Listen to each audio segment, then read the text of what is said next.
So, Star Wars Visions, which was an anime anthology, came out last week on Disney+.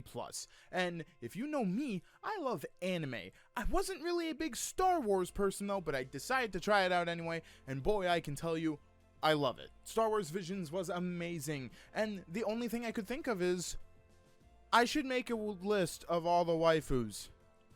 And husbandos. Hello everybody, my name is the Sledgehammer, and welcome to the Star Wars Vision waifu tier list, which I've never done a tier list before, and the only reason why I did this, or I am doing this, is because, oh my god, Star Wars Visions was great. Star Wars Visions was something that Star Wars needed. It was like breath of life into the series, into the franchise.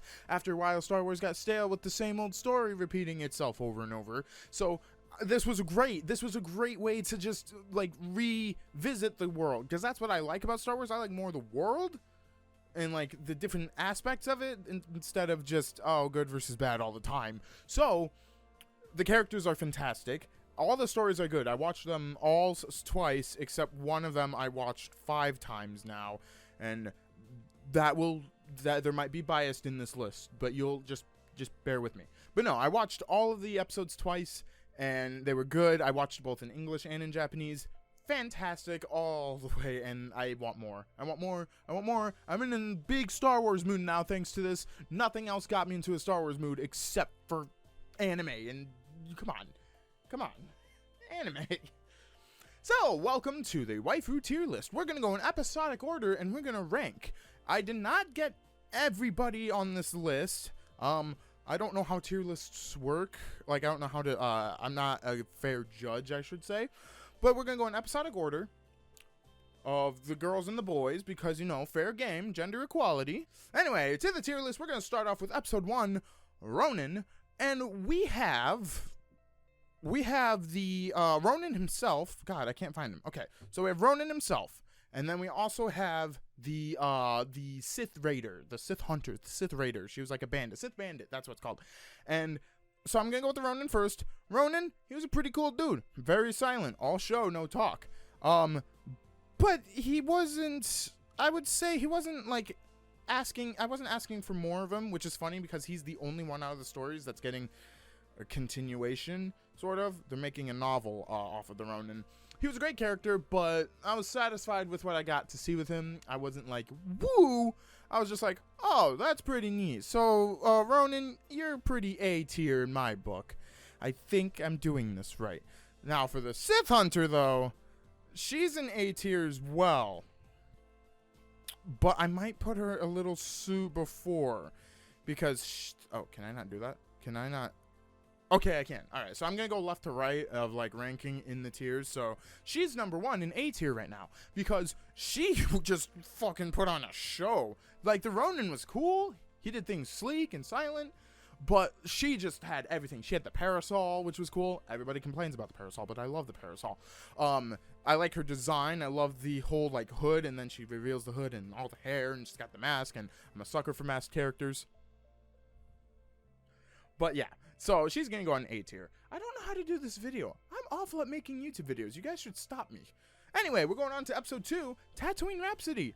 A lot of people didn't like this episode, and I can kind of see why, but you know what? It was a fun one. On my second watch, I enjoyed it. I will say on the first watch, I was a little, I was like, it's not my cup of style. At least it was short, but after watching it again, I was like, no, this is fun. This is a good one. Anyway, we have Geezer, which is the Hutt. We have Jay, which is the singer, and then we have Boba Fett. I don't think I have any females in this list from Tatooine Rhapsody, but we're gonna go with, like I said, the importance to the story. Geezer, he's a good boy. Geezer's a great boy. He did nothing wrong. He didn't want to be part of the Hutt Empire or whatever that is, the Hutt lineage, which that's good because the Hutts aren't the greatest people. So he's an A tier too, but he's going right after Ronin. A tier just because it's fun. Just because he didn't do anything badass. Even though he did do something badass. He fucking shot a flamethrower at Boba Fett out of his guitar. So that's pretty cool. But he's A tier. Jay, though, however, I'm going to have to put on the B tier. B tier just because he didn't really seem like the only thing that was interesting about him is that he was literally a Padawan that left during the Clone Wars. And that's interesting.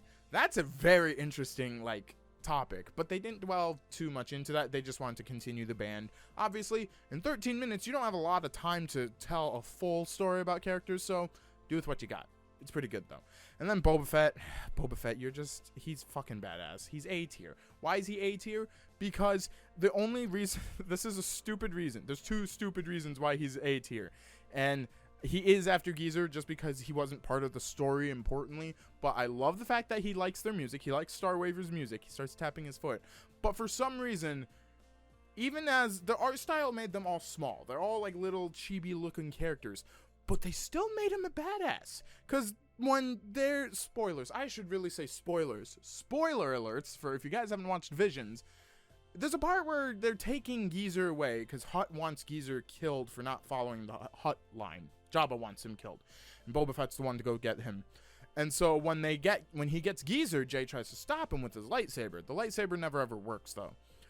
But the fact that Boba Fett just aims his gun at him and is like, "You want to do this?" And is just it burned in my memory from that episode. So that's episode 2. Episode 3, we have the twins. There are only 2 characters that you can really base yourself off of, and we have Cara and Am. And the twins is an episode. It's a great episode. I love the twins. I loved all the episodes, but boy, don't think about Star Wars during this episode. Except I think the whole episode could be logical in Star Wars way. I mean, hell, we had fucking Sith planet blowing star destroyers in episode 9, and episode 9 is, if you forgive episode 9, you can easily forgive the twins. So we have Am. She is a dark, they're both evil. Both the twins are Sith, but the fact that she's very like off the deep end Sith, she's like, I'm willing to destroy my body for the Empire kind of Sith. She's crazy, but I really liked her. I really did like her. I'm gonna put her at A tier. She might be number 1 for A tier because Cara as a character, I'm gonna put him at S tier. Don't freak out. This is an opinion list. I don't know how to do these tier makers, but the reason why I'm putting him in S tier is because he was like, I don't care about the Empire. I don't care about the Republic. I just want my sister safe. Because he had a premonition that his sister was going to die after they used the test weapon. So they made this Gemini-class Star Destroyer. Looks goofy, but it's fun goofy. And it actually could serve as a purpose as an explanation to the Sith Star Destroyers in Episode 9. Like, this is the prototype version for the underground Star Destroyers and stuff. They had to use their force and this special kyber crystal to run the cannon, which really sounded like it had one shot because they weren't sure if they were going to live. And Cara did not like that. He actually had a force vision of his sister being tortured by the kyber crystal, and that's what causes their fight, which is funny because now that you think of it, he's actually the one who caused that vision to come true, just like how all Star Wars Visions goes. Oh my god, it's called Star Wars Visions! Oh! But he's doing it selfishly, and I think that's still along the lines of Sith. We never get to see his red lightsaber, but we get to see his cool like dark armor. It looks actually his dark armor is one of my favorite designs of the armor. I didn't care for Am's that much, but I would still classify him as a Sith. He just he just liked his sister. Also, the weird thing about them is that they're clones, or they're specially bred from the Force in a test tube. They're artificial. That's what I should say. Yeah. But yeah, he gets an S spot, and that's it for episode 3. Cause now we go into episode 4, and bear with me for one moment. But oh my god! You know who's going at number 1 top of this entire list? I'm sorry, but there's someone at the top of this list that is not coming down. Nobody's going in front of her. I'm gonna not rant about this. I'm gonna rave about this.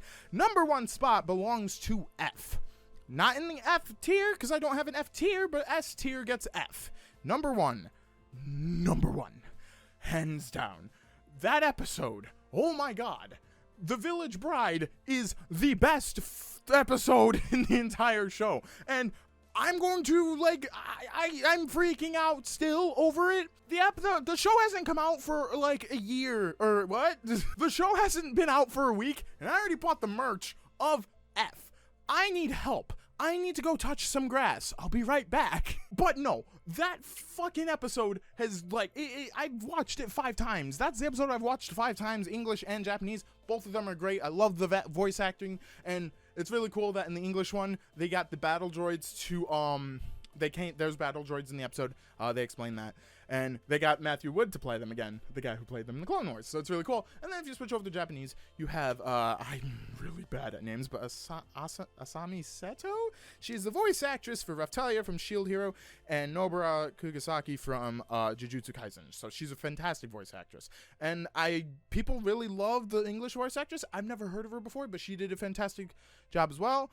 Fukuhara, Karen Fukuhara, I apologize. I know you're definitely watching this video, but I'm a fucking simp. I'm going to admit this. I'm a fucking F simp. F, really cool name. 1 letter, really just boils it down. But she is, character. Fucking character. Why? Why am I excited about this? I don't know. I should probably continue with the list. Anyway, F is a great character. She's a masterless Padawan who declares herself as a Jedi after she's been brought to this planet by her old friend, or a friend of her master, and he shows her this planet, and the people of the planet know the Force, except the Force is called something else. It's called Magina or Majina, depending on sub or dub, and that it shows a tie that the Force is more than just the Force, and it shows that, like, no matter what, it's not no matter what, it's more of like an embracing thing. And because she has like PTSD over Order 66, and it's like I got so attached. And not to mention the soundtrack is done by Kevin Penkin and Emmy, I'm bad with names, she's so good too, Emmy Evans. She is the, she does the songs for Nier Replicant, Nier Original, Nier Automata, and it just melts into my heart, and I've been obsessed for fucking a week. Not even a week. The show's not even out for a week yet.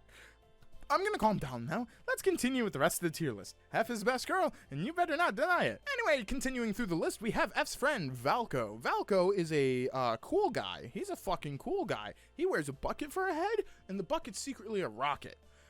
It sounds weird out of context, but later on in the scene, so he's kind of just, he's with F as they're pretty much just observing this village. The episode of Village Bride is about, these pirates came and they're ravaging the land after separatists have already destroyed the land. The separatists left their battle droids once, Order 66 happened, separatists were shut down. The pirates hijacked the battle droids and make it their own army. And they wanted the chief as like payment or like insurance. Like, hey, we won't destroy your land if you give me the village chief. Well, this one girl, she's the bride of, she's known as the bride. She volunteers as tribute to instead of her grandfather, and so he's like narrating this whole thing. Like Valko knows everything, and he's telling F about it because I think he's trying to see, will F make a move. I'm talking about F again. Anyway, here's Valko. Valko, he's a good boy. He's a really good boy. He's gonna be top of you know what, he's going right there. I like him a lot. Mainly because he's partnered with F. This is a very biased list, and I'm sorry.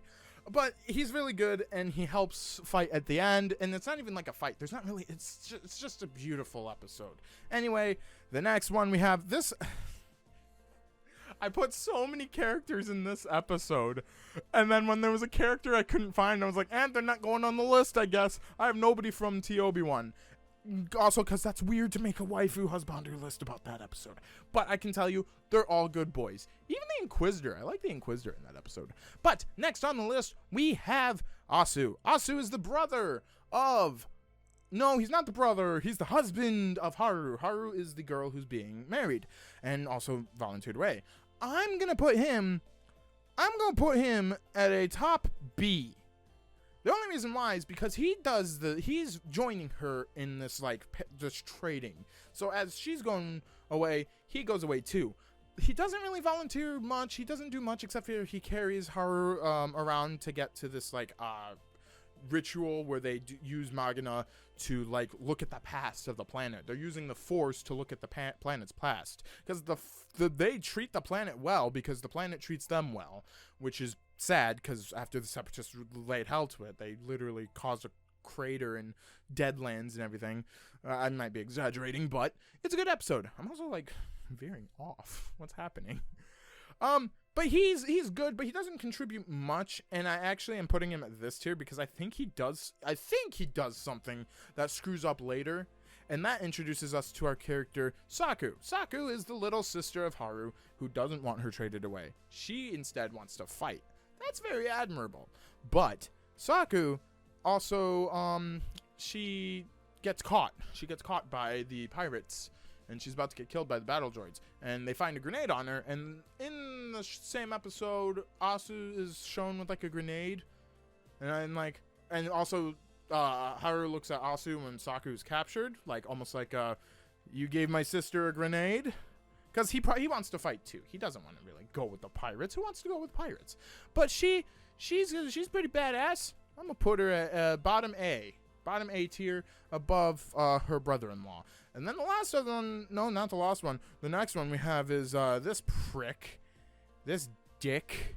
He's a dick. He is the Izumai. He is the pirate. He pretty much he's the reason why they're trading off. But I won't lie, I kind of like his character design. I like the bald, just plainness that he has. So I'm putting them on the list. Like I said, if they're major to the plot, they're going on the list. Which is why the next one is the B1 Battle Droids. They're going on the list, and they're going right after J.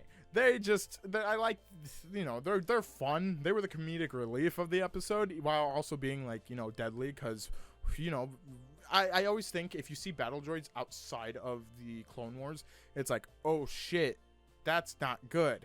Except usually they don't do anything, but even then I still get this mindset of like, oh, remnants of old war. Like that's why I like Mandalorian shows that stuff too, so it's really cool. And then the last one of this episode, I'm really biased and I'm sorry. I'm so sorry. If you have a better tier list, please let me know in the comments down below, please. Anyway, we have Haru. She's a good girl. She's there's something about her in the episode. She looks like a lost puppy, and I like that, only because she's very innocent. She's an innocent character. So she's going right above M, but she's like, she believes in Magna very well, and she believes that Magna will carry them through the sad journey of being part of the pirate. We don't know what the pirate's going to do to them. I just don't like implications. But she's very nice, and she really has her heart set for her family and her village wanting to be safe. Like, she didn't know that F was going to save the day. Nobody knew that. Except for us, we kind of knew. But even though we know, the moments led up to it, I'm talking about F again. Why? She's a good girl. Haru's a good girl. Top of A class. Guaranteed. Anyway, the next episode is The Ninth Jedi. Everybody loves this episode. I love this episode. Not my number one, but this is a good episode. This was a fantastic episode. And the first we see on our list is this boy named Ethan. Ethan, I'm really sorry to say, you're kind of a B tier dude, my dude. You're past the battle droids. He does nothing to really contribute, even though he's the first person we see. Because the plot of the Ninth Jedi is that all these Jedi, masterless Jedi, gotten this signal to meet up at this base that's on an asteroid, and they're supposed to meet a lightsaber master named the Margrave, and the whole episode is them waiting until the end. But Ethan, even when stuff does happen, he never really triumphs anything. But this one seemed very open-ended, that Ethan, like, if this was a show, Ethan could progress. Ethan could do some really cool stuff, but he's not really there right now. But right here on this list, we have the Margrave himself, Margrave Juro. He is number 2 on S class, because he's a fucking badass and he fucking played everybody in that episode. So the whole plot is that, you know, they're waiting for the Margrave because he's going to make lightsabers for these Jedi. These Jedi don't know how to make lightsabers. So he's going to make lightsabers for them and give it to them. And so they're all waiting at the Margrave's place, but they don't know where they're at. And he shows off a lightsaber and he's like, these are fine attuned because they change color on the user, and that's pretty cool. I like that little feature. Anyway, when things go bad, he comes out and he fucking just dominates. He wrecks the shit out of everybody that needs their shit wrecked. And he also, when we first see him, he's in a hood with a mask, a robot mask, and I'm a sucker for that character design. And so I wish I had a picture of that character design. Yeah, right here. That's fucking badass looking. They really made you think that he's not a good guy too. They tried their best to make there was levels of ominous. It was so ominous, and there was actually suspense. It was so good. The Ninth Jedi is a great episode. And then following in the Ninth Jedi episode, we have Cara. Whoops, I'm not putting her at that tier. Actually, I am, but she's actually going a little right here. Cara is S tier number 3. Cara is the daughter of the actual lightsaber smith, Jima? I think his name is Jima. And she's also a Force user, which it's really weird how it was like shown. She's handed a lightsaber and she turns it on, but it's clear and it's really cool. But that's because her father said that she's strong with the Force, but doesn't know which side. So it's clear and it's really cool. And throughout the episode, she's actually told to go meet with the Margrave to give the lightsabers to the Jedi. And she's being chased down by these Jedi hunters that actually get her father. He's also a Jedi, it looks like. And so she gets to show off her cool lightsaber skills. She's really fucking good with a lightsaber for, I think that might be her first time holding one. I wouldn't doubt it because her father makes them. I mean, I would doubt that because her father makes lightsabers. There's no way that's her first time holding one. But later on through the episode, after she's fighting, the lightsaber turns green and it makes her an official Jedi in training, I think. I think it's showed that the Margrave's actually her master, so that's pretty cool. But yeah, no, she's a good character. She's really fun in this, like I said, suspenseful episode. And there's a fun moment where she's trying to get a ship to get to the asteroid, and this droid, which I should have put on there. Technically, he's part of the plot. He's a sassy little droid that likes to get high.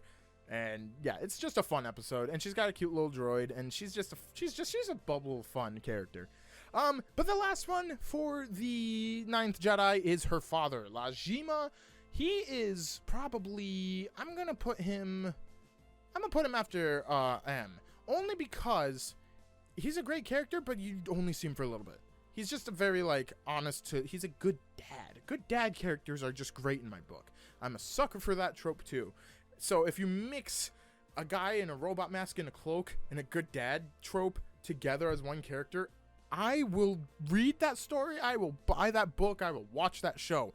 That is a good trope, and that I didn't really talk about Jima about a lot, but he's the lightsaber master, and he's Kara's father, and he's a good guy. Like him. Alright, now that we're done with that, the next episode would have been TOB1, and I would have put them all probably at A tier as well, but I don't have the pictures because the Wikipedia is weird. So we're skipping that episode, and we're going straight to the Elder. So I have the Elder himself. The Elder is a great character. He's scary. However, well, I can't say he's a great character. He's great to watch. Nothing about him. The episode's actually, a lot of people love that episode, but in my opinion, there's a lot of lead up to a very quick climax.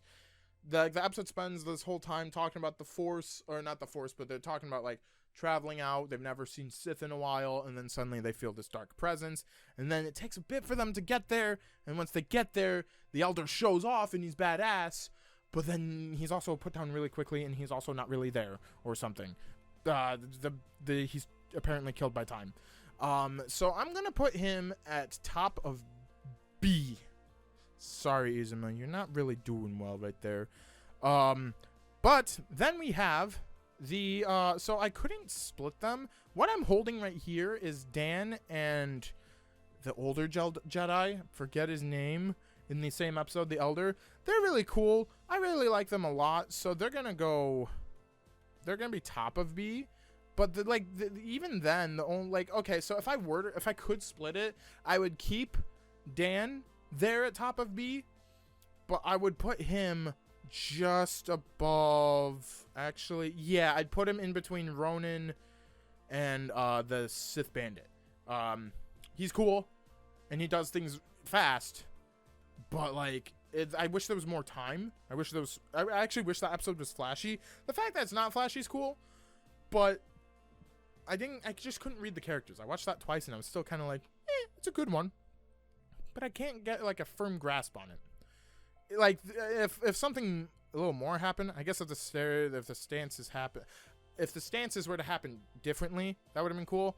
I would have changed the episode, because they find his presence, and then they go to this planet, and then they climb a mountain to fight him, and then he dies. I would have preferred it more if they were in a city setting and they sensed it, and so he's just there amongst civilians, and he's like, oh, I'm an evil Sith, except he doesn't call himself a Sith, and then the stuff happens. That would be pretty cool. I would have done that. That's the only change I would have made to that episode. The next episode we have is Lop and Ocho. This one was a fun one, and I'm not a furry, but she's a good character. Lop is a good character. I actually was turned away from it because of the anthropomorphic animals. It's not my thing, but she's a good character. She was a great character, and she's actually gonna get right after Cara in the S tier, just because the whole episode's about family, and she's really trying to put her family back together, which I like the premise of this episode. I liked how it involved on personal stakes instead of I'm gonna blow up a planet stakes. That's cool. That's good. I love that type of stuff. Stop making it about destroying planets. You're gonna run out of planets to rule. Did you guys think this through? No, it's a great episode. She's a good character. She's very kind-hearted. She wasn't as I had some flaws with her a bit, but after second rewatch, I was like, she's a good character. I put her at S tier, so yeah. Also, I do like her fight with her sister, which is Ocho. Ocho is also a good character because she has it in her heart for the family. She's going on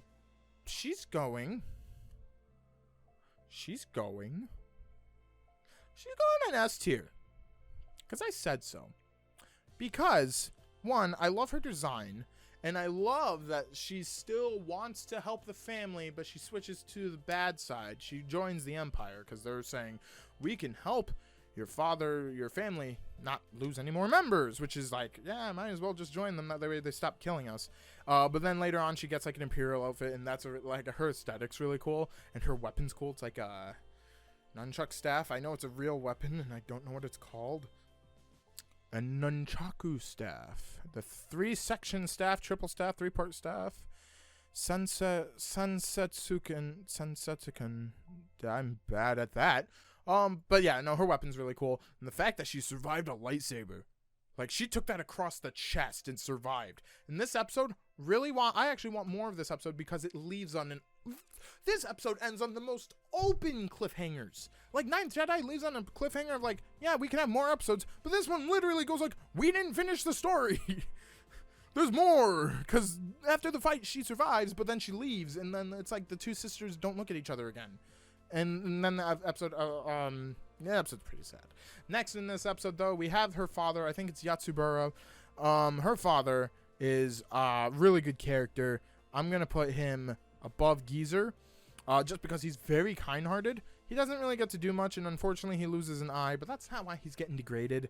It's just that I wish there was more with him, putting up a fight, because it says he did all these terrorist attacks, but he doesn't really do any terrorist attacks, which, now that I realize it, I just put Ocho on the top tier, on S tier, just because so the reason why I put her at S tier was because of Lop. It was kind of more of like because they revolved around each other in the story.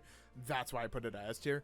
But she makes her father lose an eye, so it's like I put the mean lady above the nice guy, and now I'm conflicted. I don't like tier lists. I mean, I like them, but I don't know how to do them.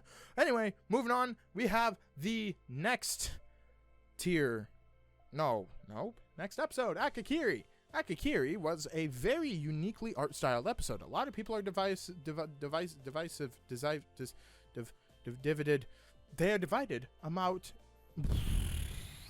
They are divided about the art style of this episode.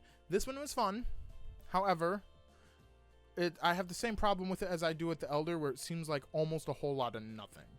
So it's about this wanderer Jedi who ends up being found by his old lost love, and she needs his help to reclaim their palace. And this must take place like way before Clone Wars and stuff, because there's no Empire or anything, and that's pretty cool. And there's no like Order 66 hunt the Jedi down. So she needs help taking back the palace because a Sith warrior took it over.